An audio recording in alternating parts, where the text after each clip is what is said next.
0 earlier this season, but then 1-5 over their last 6 games, including last night's loss. Fox Sports NFL analyst and former Steeler Michael Vick is still with us. So, Michael, what was the biggest reason for the Steelers' collapse? Man, I think yesterday it just started out bad. It didn't start out good. The snap that went over Ben's head and resulted in a touchdown. I just felt like it was going to be hard to come back from that against the Cleveland Browns team who was hungry and searching for their first playoff win in a long time. I think that played a big part of their demise yesterday, and it didn't start well. Like I said, but this team has been trending in the wrong direction for a long time, and I bleed black and gold. I love the Pittsburgh Steelers organization from the time I stepped in there and from the time that I left. But it just seemed like yesterday, even though they came back and they fought, it was somewhat of a changing of the guard type of sense. And this team has been decimated by injuries all season. You got guys like Bud Dupree and Devin Bush out. And these are the type of players that need to be on the field when things are not going well, when there's a lot of turmoil on the field.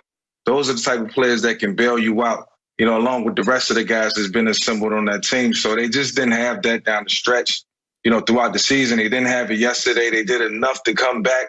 But it just wasn't about Big Ben and the offense. The defense had to step up too. So, I think in football, the defense has to play better than the offense, on any Sunday. Sometimes it can vary. It can go either way, but that just wasn't the case for the Pittsburgh Steelers. I think the defense, because of injuries, failed this team this year. Mike, you mentioned this team had been trending in the wrong direction for a long period of time.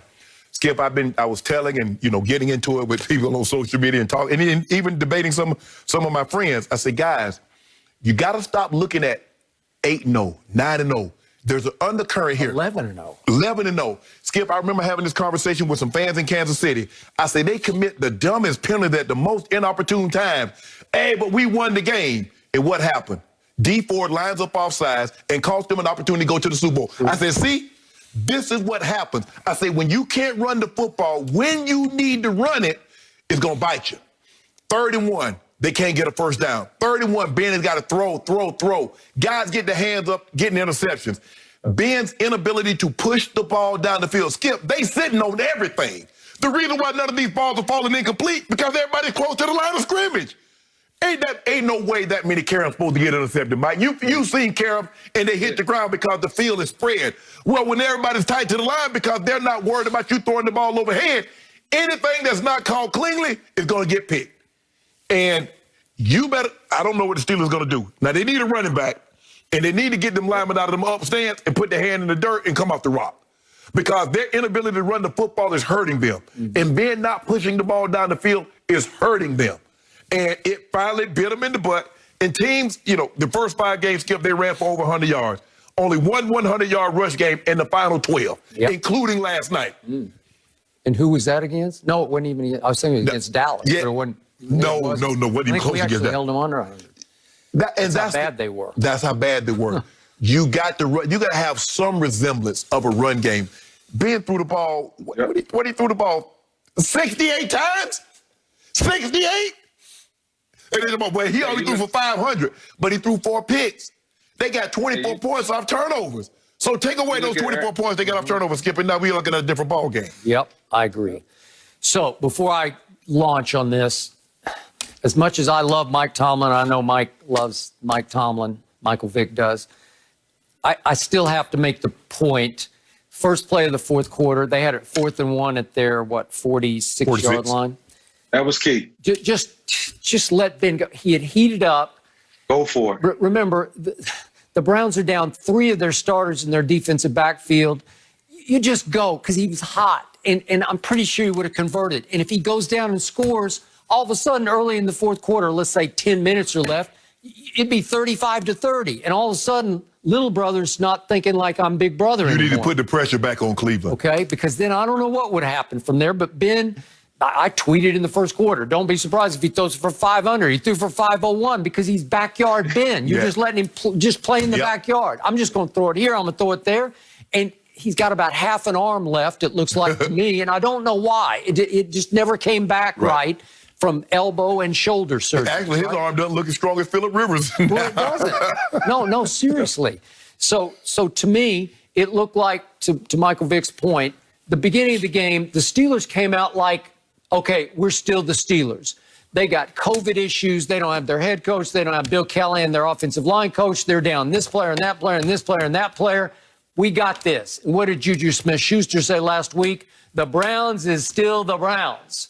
And Baker let them know about that after the game because that was their mentality. It's like, we will flip the switch. And they flipped it when the game started and their electricity got turned off. Because when you streak into the postseason, losing you went 1-5 in your last 6 games. Yep. What did Coach Landry teach me when I was a pup in this business? You have to streak into the playoffs. The teams that win it all take off in December. You can't back in. They backed in, right? Skip, they've been trending down for like 2 months. For like 2 months. I wish Mike T would have went for it on that 4th down. Yep. I thought that was a critical moment in the game, and he tried to play situational football, and that backfired because the Cleveland Browns was hot. And to your point, Shannon, what you said about Ben moving forward, being 37 years old or 38, you look at the older guys in the league, the older quarterbacks in the National Football League, Drew Brees, Tom Brady, those guys got running games. Aaron Rodgers got a run game behind him. You have to have a run game. If you're going to play this game till you're 40 years old, you got to be protected. You got to have the pressure taken off of you by a running back that has stability and is good enough to carry the load. So all of those guys, 40 and up, got run games. Aaron Rodgers got a run game, and he's playing some of his best football. So I still think Ben got a lot left in the tank. They just got to put a run game behind him. It's going to be paramount. Man, Ben moving worse in the pocket than Brady. And Brady, 43. Usually, Ben, it's like Ben got a piano, a refrigerator, and a stove tied around it. Okay, but he threw for 501 yards. Maybe their Dak Prescott Memorial empty calorie yards. The man had 70 attempts. When have you ever seen that many attempts in a playoff game? Ben can turn up when he wants to. You see that.